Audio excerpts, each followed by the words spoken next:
샬롬 할렐루야. 마태복음 6장 26에서 33절입니다. 공중의 새를 보라. 심지도 않고 거두지도 않고 창고에 모아 들이지도 아니하되 너희 하늘 아버지께서 기르시나니 너희는 이것들보다 귀하지 아니하냐. 너희 중에 누가 염려함으로 그 키를 한 자라도 더할 수 있겠느냐.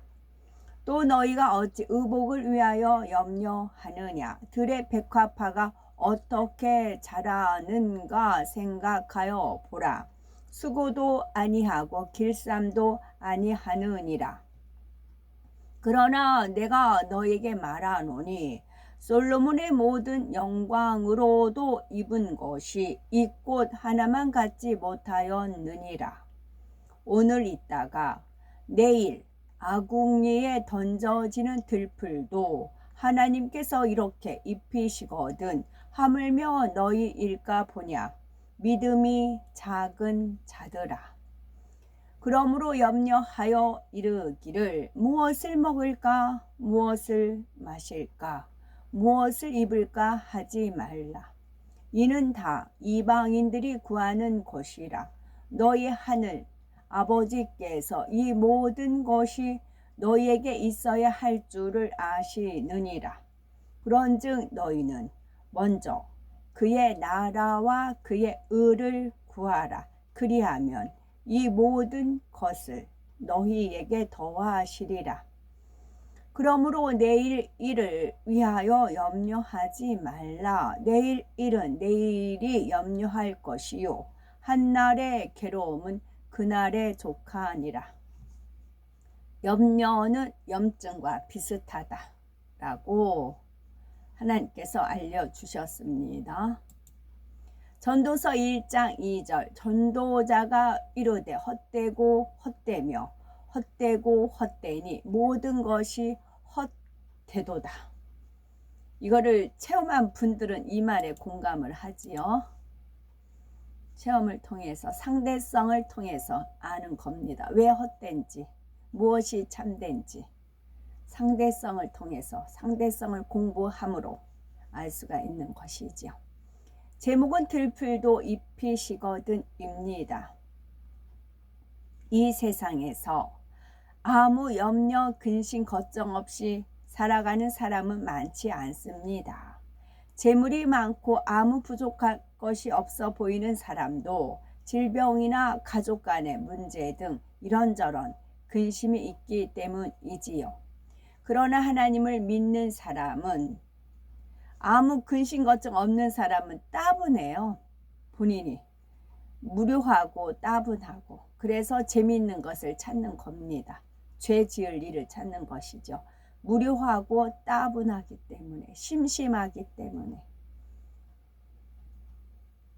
그러나 하나님을 믿는 사람은 어떤 문제가 있다 해도 하나님께서 역사하시면 능치 못할 일이 없으므로 항상 기뻐하고 감사하는 삶을 영유할 수 있습니다.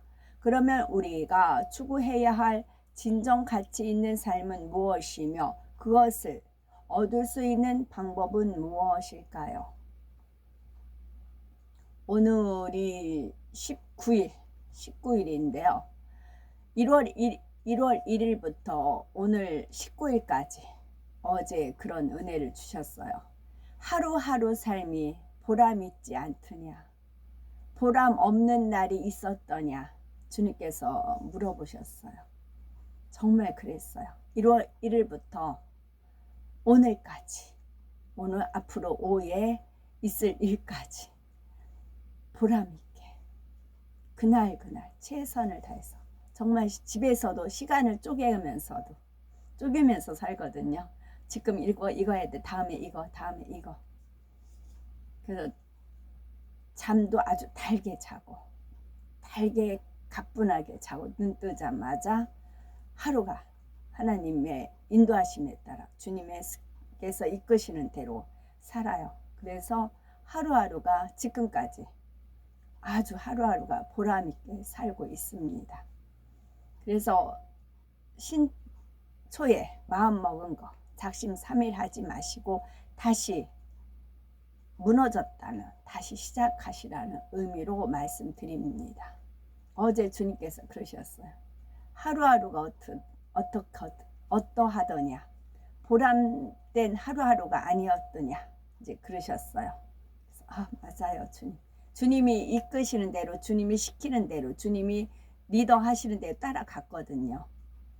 그랬더니 하루하루가 보람이, 뒤돌아보니까 비록 20여일이지만 뒤돌아보니까 하루하루가 보람이 있었고, 오늘 오후에도 또 보람이 있는 일이 있고요. 중국을 통일하여 온과 북의 영화를 누린 진시황도 그 삶에 만족하지 못했습니다. 불로장생할 수 있는 불로초를 구하기 위해서 백방으로 알아보았지만 불과 50세의 나이로 세상을 뜨고 말았지요. 이처럼 세상에서 고민하고 수고하고 애써 무언가를 이루었다 해도 죽음 앞에서는 모두가 헛된 것입니다.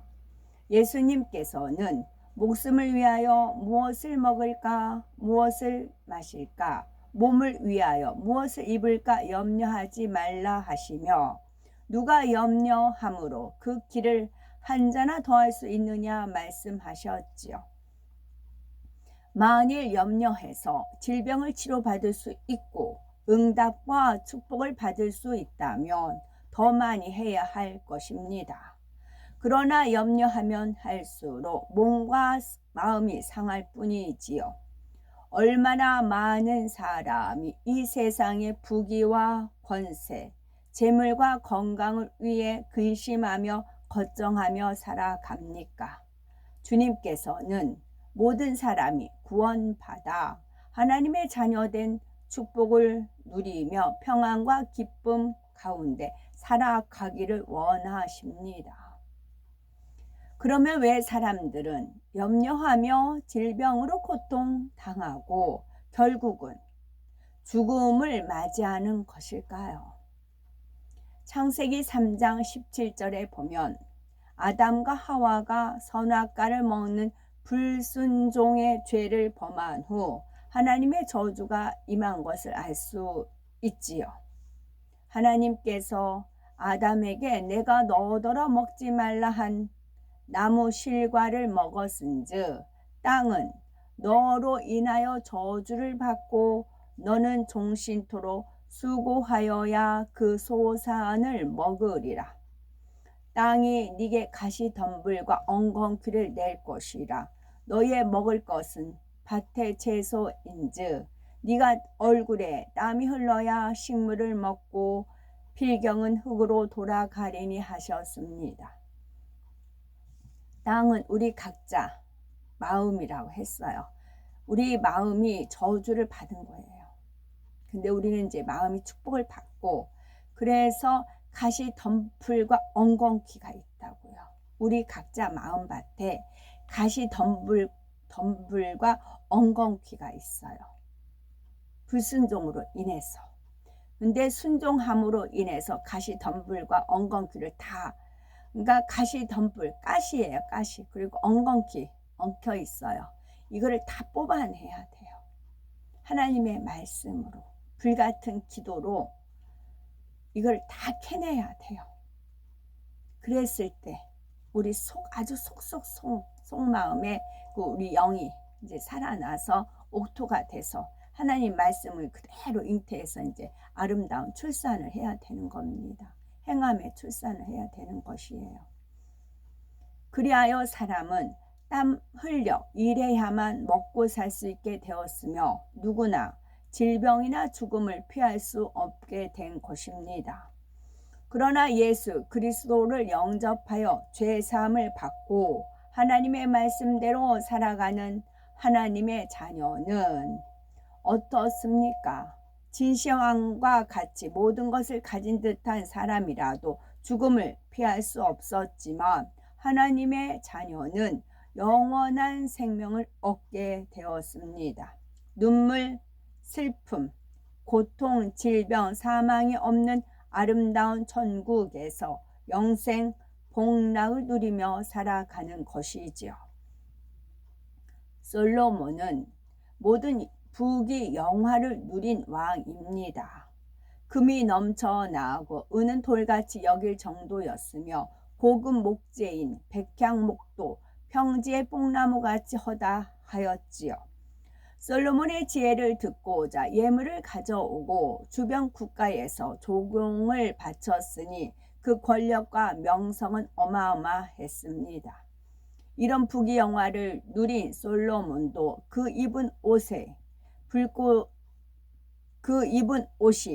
들꽃의 아름다움과 비교할 수 없었죠.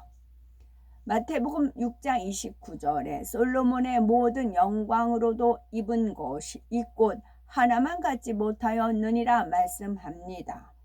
들에 핀 꽃은 들국화, 야생, 야훼, 자신이 수고하지 않아도 저절로 아름답게 핍니다. 하나님께서 때에 따라 비를 내려주시고 알맞은 햇볕과 온도를 주는 등 적절한 환경을 허락하셨기 때문입니다.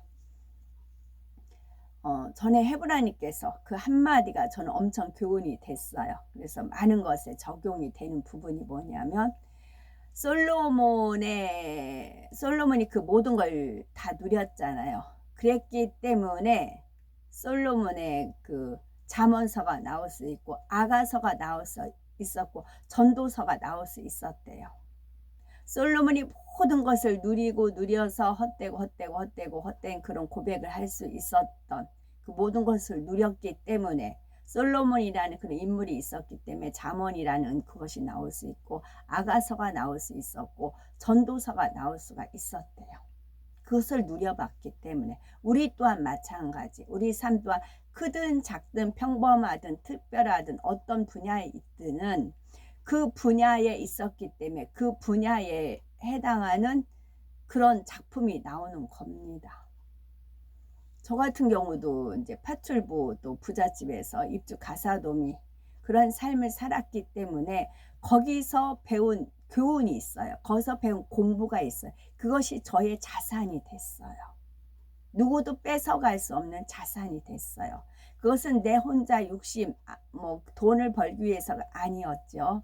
그렇기 때문에 저는 일하면서도 오히려 허다못해 제가 아가 이제 어느 집인데 부부가 이제 돈을 벌어요. 그래서 사모님도 그 당시 한 꽤 됐죠. 그 당시도 1,000만 원 이상 벌었다고 했어요. 그랬는데 권선 진앙책을 안 사줘요. 그 책이 없어요. 옛날 고전 책이 없어요. 그걸 좀 흥부와 놀부 또 심청 그런 걸 읽어주고 싶은데 그런 책이 없어요. 그래서 어머 이런 책은 없네요. 그랬더니 자기는 권선 징악이 싫대요. 그걸 아이들한테 가르쳐 주기가 싫대요. 그래서 이 책은 이제 안 산다고 그러더라고요. 근데 그 아파트에 일주일에 한 번씩 중고 그 가게가 중고 책이 들어와요. 팔아요. 그래서 제가 전집을 그때 12만 원인가 주고 아마 안데르센 동화 그런 거였어. 그걸 전집을 샀어요. 제가 사서 그 아가한테 선물로 주면서 읽었어요. 이런 책은 없기 때문에. 근데 이제 우리나라 책은 싫다 하지만 심청이 그런 흥부와 놀부 콩쥐팥쥐 이런 책은 싫다고 하지만 안데르센 동화에서도 많이 그런 게 미운 오리 새끼라든가 그런 게 많이 있잖아요. 그래서 이건 뭐라고 안 할 것 같아서 그 책을 샀어요. 제가 제 일하면서 12만 원 주고 책을 사서 제가 이제 애기들은 시간 있을 때마다 책을 읽어주니까 그래서 오죽하면 그렇게 읽었어요. 왜냐하면 저는 돈 버는 게 목적이 아니었기 때문에 거기에서 하나님께서 저한테 공부를 가르쳐 주기 위해서 제가 그곳에 파송이죠. 일종의 말하면 그러기 때문에 그래서 그때도 뒤돌아보면 최선을 다해서 살았고 그것이 저의 누구도 뺏어갈 수 없는 자산이 된 겁니다. 솔로몬이 있었기 때문에 잠언 전도서가 나왔듯이 우리 각자 삶도 그래요. 각자 삶 그 누구도 살아갈 수 없고 각자의 몫이에요. 그래서 그 분야에서 최선을 다해서 거기서 먹으나 마시나 무엇을 하든지 하나님께 영광 돌리는 삶을 살면 단마음으로 주인을 섬기듯이 그 주변에 있는 사람들을 섬기면 그런 열매가 주어지는 것입니다. 그리고 비교할 게 없이 하나님과 나와의 관계로 최선을 다해서 살면 되는 것이지요. 사람은 어떻습니까? 솔로몬이 그만한 영화를 누리기 위해서는 얼마나 수고하고 노력해야 했겠습니까? 사람이 열매를 얻기까지 얼마나 많은 손길이 가야 합니까? 집 한 채를 짓기 위해서도 얼마나 많은 수고와 물질이 필요한지요. 우리는 이처럼 무엇을 얻기 위해서 많은 수고를 하는데 들에 피는 꽃은 수고하지 않아도 때가 되면 자연히 피어납니다.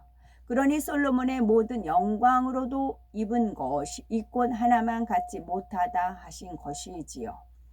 하나님은 사람이 살아가기 위해서 노력하는 그 모든 것이 수고임을 깨닫고 전폭적으로 하나님께 맡기기를 원하십니다. 사람이 아무리 수고하여도 그 대가가 미미한 경우가 얼마나 많습니까? 더구나 많은 수고로 부귀 영화를 누렸다 해도 죽음을 맞으면 한 줌의 흙으로 돌아가니 얼마나 허무한 일입니까? 온갖 부귀 영화를 다 누린 솔로몬 왕도 헛되고 헛되며 헛되고 헛되니 그 모든 것이 헛되도다. 사람이 해 아래에서 수고하는 모든 수고가 자기에게 무엇이 유익한고라고 고백하였지요. 우리가 무엇을 추구해야 하는지 분명히 느끼게 해주는 말씀입니다. 이 세상에 명예와 권세, 부귀와 영화 등은 언젠가는 안개처럼 없어질 헛된 것입니다. 하나님의 자녀는 정령 가치 있는 삶을 살기 위해서 참되고 영원한 것을 추구해야지요. 그렇다면은 하나님의 자녀들은 구체적으로 무엇을 추구하며 살아가야 할까요? 먼저는 하나님의 나라와 의를 구하는 삶을 살아야 합니다. 들풀도 입히시는 살아계신 하나님께서는 사랑하는 자녀에게 무엇이 필요한지 다 알고 계십니다.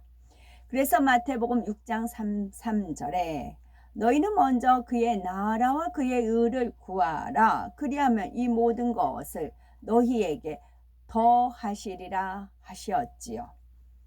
하나님께서 우리가 살아가는데 필요한 것을 먼저 구하라고 하시지 않고 하나님의 나라와 의를 먼저 구하라고 하신 이유가 있습니다.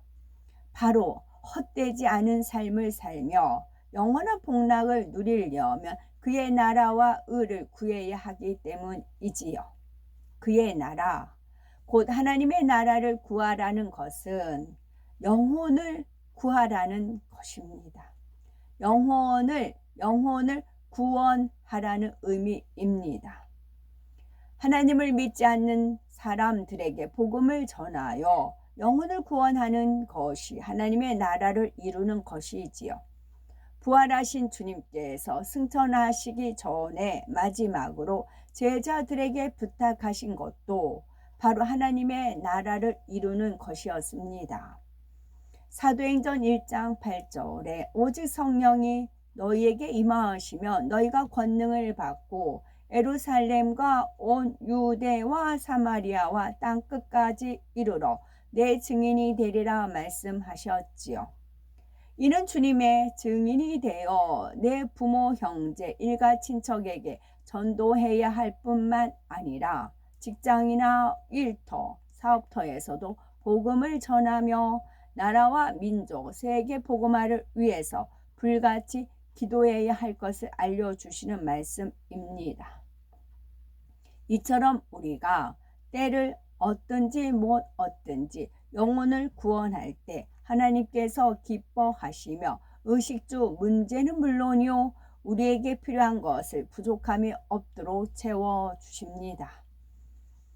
하나님의 의라는 것은 하나님을 믿어드리는 거, 하나님의 말씀에 귀 기울여 순종하는 거, 하나님을 사랑하는 거, 진리를 행하는 거, 자기 삶을 정직하고 바르게 살아가는 것을 말합니다. 하나님의 나라와 의를 구하라. 하나님 나라는 영혼 구원을 말하는 거고, 그래 하나님 나라가 왕성해지는 거잖아요. 백성이 많았을 때. 그래서 하나님 나라와 의를 구하라 했어요. 먼저 하나님 나라와 그의 의를 구하라. 그럼 하나님 나라를 구한다는 것은 하나님 나라가 확장되는 거잖아요. 그럼 확장되려면 백성이 많아야 되죠. 그래서 영혼을 구원하는 것이고, 그러면 그의 의를 구한다는 것, 하나님의 의를 구한다는 것은 무엇이냐? 하나님 보시기에 의를 구하는 거잖아요. 그것은 하나님을 믿어드리는 것. 첫째는 하나님을 믿어드리는 것. 하나님이 하시는 모든 것을 인정하고 믿어드리는 겁니다. 자녀가 부모가 자기를 믿으면 이게 든든해요. 엄마는 나를 믿어줘. 아빠는 나를 믿어줘. 누군가가 자기를 믿어주면 든든합니다. 못했던 것도 더 열심히 하려고 하는 거예요. 하나님도 마찬가지예요. 그런 인성을 우리한테 부여해 주신 분이 하나님 거고 근본은 하나님 거예요. 그래서 그의 나라와 의를 구하는 것, 그의 의라는 것은 하나님 보시기에 의인데, 첫째는 하나님을 믿어드리는 것입니다. 두 번째는 하나님의 말씀에 귀 기울이되 순종하는, 귀만 듣고 거기서 끝나는 게 아니고 귀를 기울여요. 내가 무엇을 어떻게 순종할 것인가, 삼가 조심해서 듣잖아요. 흘려버리지 않고 귀 기울여 들어서 순종하는 데까지 가야 됩니다. 그 다음에 하나님을 사랑하는 거, 그 다음에 진리를 행하는 거, 또 자기 삶을, 본인 각자의 삶을 정직하고 바르게 살아가는 거. 이게 효도잖아요. 이렇게만 하면은 우리가 효도하는 거잖아요.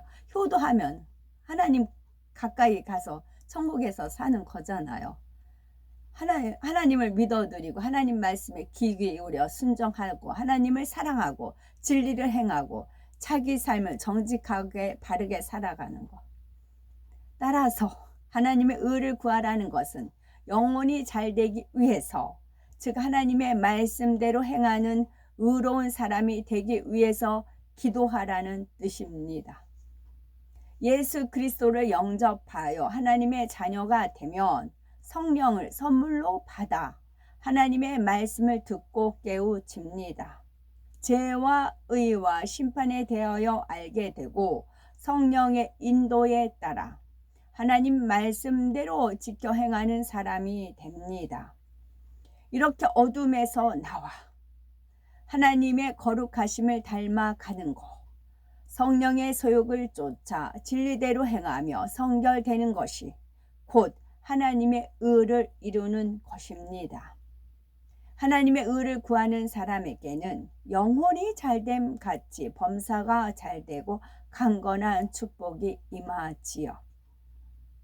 어떤 성도님들은 그동안 여러 사명을 맡아 하나님의 일을 했는데 이젠 성결되기 위해서 잠시 사명을 맡지 않고 열심히 기도만 했으면 좋겠습니다 라고 말하지요. 이는 하나님 나라는 구하지 않고 하나님의 의만 구하겠다는 뜻인데 하나님께서 원하시는 모습은 아닙니다. 하나님 나라와 하나님의 의를 병행해서 구하는 것이 바로 하나님의 뜻이지요. 하나님 나라를 위해서 열심을 낼 때 위로부터 힘과 능력을 주시고 하나님의 의를 더욱 신속하게 이루도록 축복해 주시는 것입니다. 다윗과 밧세바 사이에서 태어난 아들이죠. 솔로몬은 왕이 된 후에 기브온에서 하나님께 일천 번제를 드려서 전무후무한 지혜와 부와 영광까지 받았습니다. 왕이 된 지 4년이 되었을 때 성전을 건축하기 위해서 7년 만에 완공하였고 13년에 걸쳐서 자신의 왕궁을 건축하였지요. 주변 국가들로부터 조공을 받을 만큼 국력을 신장시켰지만 이방 여인과 결혼하여 이방 신전을 세우고 타락한 모습을 보이기도 했습니다. 우상 숭배와 불순종으로 인해서 그의 아들 르호보암 때에 이스라엘이 남과 북으로 분열되고 말았죠. 아멘.